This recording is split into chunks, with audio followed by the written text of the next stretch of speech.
बात अयोध्या की। अयोध्या एयरपोर्ट की सबसे नई तस्वीर। जी हां, टीवी 9 पर अयोध्या एयरपोर्ट की तस्वीर। 30 दिसंबर को पीएम इसका उद्घाटन करने वाले हैं।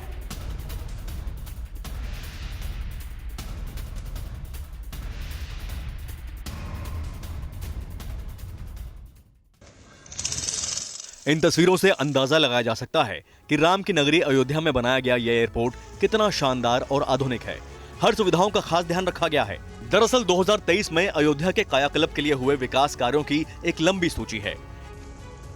इसमें जहां प्रभु श्री राम की नगरी को कनेक्टिविटी के लिहाज से मजबूत करने पर सबसे ज्यादा काम किए गए। एक और अयोध्या को पूरे विश्व से जोड़ने के लिए अंतरराष्ट्रीय एयरपोर्ट का निर्माण हुआ, तो वहीं रेल मार्ग से आने वाले यात्रियों के लिए अयोध्या धाम रेलवे स्टेशन का कायाकल्प किया गया। आज यूपी के लिए डिप्टी सीएम केशव प्रसाद मौर्य खुद एयरपोर्ट का जायजा लेने पहुंचे और अधिकारियों के साथ बातचीत की। अयोध्या का एयरपोर्ट अब बनकर पूरी तरह से तैयार है। अब बारी विमान उतरने की है। इस एयरपोर्ट पर जो पहला विमान उतरेगा वो है भारतीय वायुसेना का बोइंग 737 NG एयरक्राफ्ट, जिसे पीएम मोदी 30 दिसंबर को अयोध्या पहुंचेंगे।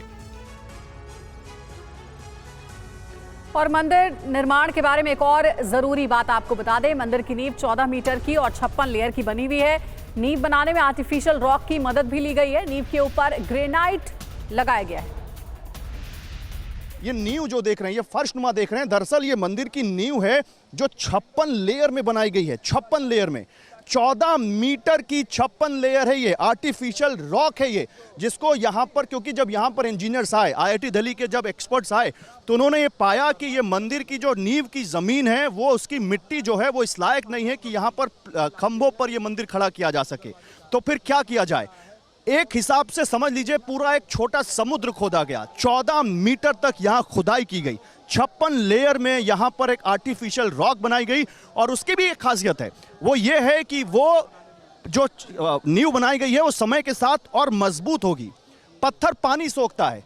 100-200 सालों में पत्थर 161 मीटर जो मंदिर का शिखर होगा वहाँ तक पहुँच जाएगा पानी। तो उस पानी को रोकने के लिए इस नींव के ऊपर केवल ग्रेनाइट लगाया गया है, ताकि ग्रेनाइट से वो पानी ऊपर तक ना जा सके। गर्भगृह होगा जो, उसमें शुद्ध मकराना व्हाइट मार्बल होगा, जहां पर केवल और केवल राजस्थान का वो शुद्ध मार्बल लगाया जाएगा, पत्थर लगाया जाएगा। इनकी कुल उम्र 1000 साल होगी प्रतिमा, 1000 साल।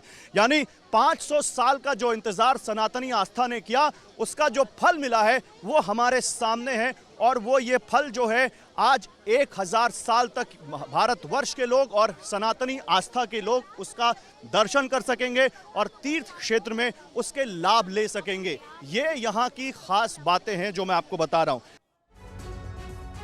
और अयोध्या में तैयारियां लगातार जोर शोर से चल रही हैं। अयोध्या का नया रेलवे स्टेशन भी बनकर तैयार है। प्रधानमंत्री मोदी 30 दिसंबर को इसका उद्घाटन करने जा रहे हैं। भव्य, सुंदर और सारी सुविधाओं से लैस यह है राम की नगरी अयोध्या का नया रेलवे स्टेशन। राम मंदिर मॉडल की तर्ज पर अयोध्या धाम जंक्शन रेलवे के नए भवन का निर्माण पूरा हो गया है। बंशी पहाड़पुर के पत्थरों पर बने पिरामिड स्टेशन की शोभा को और बढ़ा रहा है।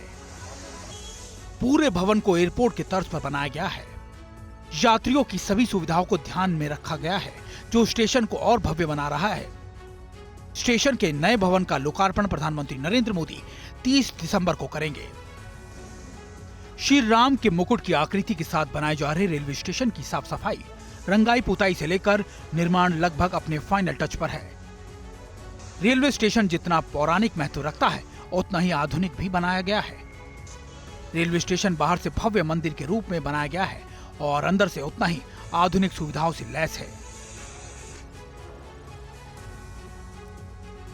और राम भक्तों के लिए रामनगरी अयोध्या में शानदार इंतजाम किए जा रहे हैं। सरयू किनारे बैठकर रामलला के दर्शन करने की योजना बनाई गई है। पहला फ्लोटिंग विजुअल सिस्टम तैयार किया गया है। नाव में लगी स्क्रीन पर रामलला के दर्शन मुमकिन होंगे। प्रधानमंत्री नरेंद्र मोदी इस परियोजना की शुरुआत भी करेंगे।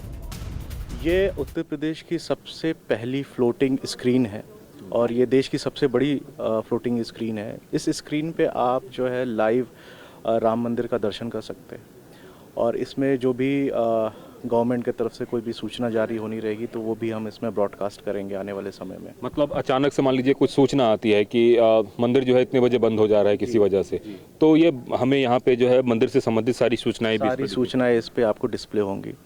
और ये एक अपॉर्चुनिटी है क्योंकि राम मंदिर एक धर्म से जुड़ा हुआ रिप्रेजेंट करता है। सिर्फ ये धर्म से ही नहीं, ये एक स्पेशल इकोनॉमिक जोन भी क्रिएट हो रहा है। इससे काफ़ी रोज़गार और इन्वेस्टमेंट वाली चीज़ें जो हैं इसमें इंट्रोड्यूस हो रही हैं। हम जैसे यंग एंटरप्रेन्योर जो है अयोध्या में आके और इतना बड़ा प्रोजेक्ट कर रहे हैं, ये इसके लिए मैं माननीय प्रधानमंत्री और माननीय योगी जी को धन्यवाद दूंगा इसके लिए। और रामलला की मूर्ति पर चंपत राय ने कहा, जो बेहतर होगी वही मूर्ति चुनी जाएगी। 5 वर्ष के बालक का चेहरा होना चाहिए। सभी मूर्तियों को देखकर फाइनल करेंगे, चंपत राय ने मूर्तियों को लेकर कहा। अयोध्या में राम मंदिर के लिए रामलला की 3 मूर्तियां बनाई गई हैं। इन तीनों मूर्तियों में से 22 तारीख को रामलला की एक मूर्ति की प्राण प्रतिष्ठा होगी। इन तीनों मूर्तियों को बेंगलुरु के GL भट्ट, मैसूर के अरुण योगीराज और राजस्थान के सत्यनारायण पांडे ने तैयार किया है। तीनों मूर्तिकारों ने रामलला के बाल रूप की मूर्ति तैयार की है। रामलला की 5 साल की उम्र वाली इन तीनों मूर्तियों को फिनिशिंग टच दिया जा रहा है। रामलला की तीनों मूर्तियों में से एक मूर्ति का चयन करने की प्रक्रिया होगी। 29 दिसंबर को श्री राम मंदिर जन्मभूमि तीर्थ क्षेत्र ट्रस्ट की बैठक होगी और इसी दिन अयोध्या में मुख्य मूर्ति का चयन होगा। इस बैठक में 3 मूर्तियों में से किसी एक मूर्ति को प्राण प्रतिष्ठा के लिए चुना जाएगा। तीर्थ क्षेत्र ट्रस्ट के महासचिव चंपत राय के मुताबिक रामलला की मूर्ति का 5 वर्ष के बालक का चेहरा होना अनिवार्य है। 5 वर्ष की आयु का राम, हमारे आपके घर में भी 5 वर्ष का बालक, कैसा लगता है? आंखें कैसी, चेहरा कैसा, मुस्कान कैसी, बॉडी लैंग्वेज कैसी, ऐसी डिजाइन ड्राइंग तैयार की गई।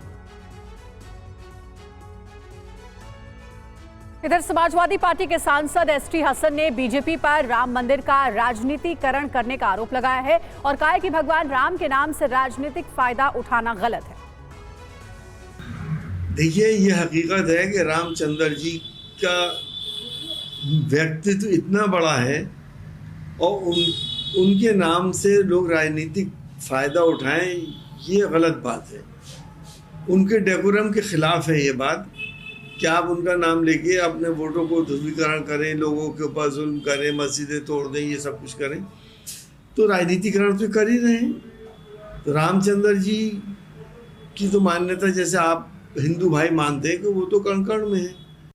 समाजवादी पार्टी के नेता ST हसन ने यह भी कहा है कि देश के मुसलमान भी राम का सम्मान करते हैं। समाजवादी पार्टी के नेता बीजेपी से ज्यादा राम भक्त हैं। समाजवादी पार्टी के नेता रामचंद्र जी को बीजेपी के नेताओं से ज्यादा मानते हैं, उन पे बिलीव करते हैं और उनका राजनीतिकरण नहीं करते, उनसे फायदा नहीं उठाते। उनका मुकाम जो है वो इन सब चीजों से बहुत ऊपर है।